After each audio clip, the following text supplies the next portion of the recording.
Yes,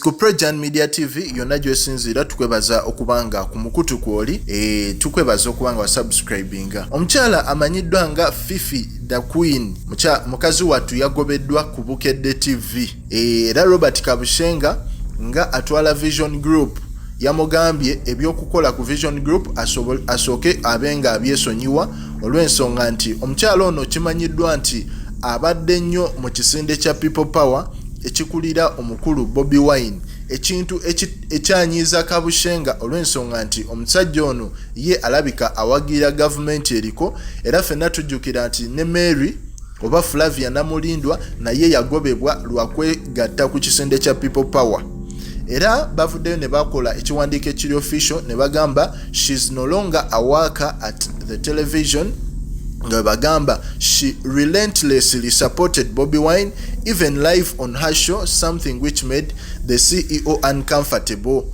Osegeera butakyakola ku TV era ne ku show ye yagezangako kubanga awagira nnyo Bobi Wine ekintu CEO kyali takkiriziganya nakyo, so yagobeddwa.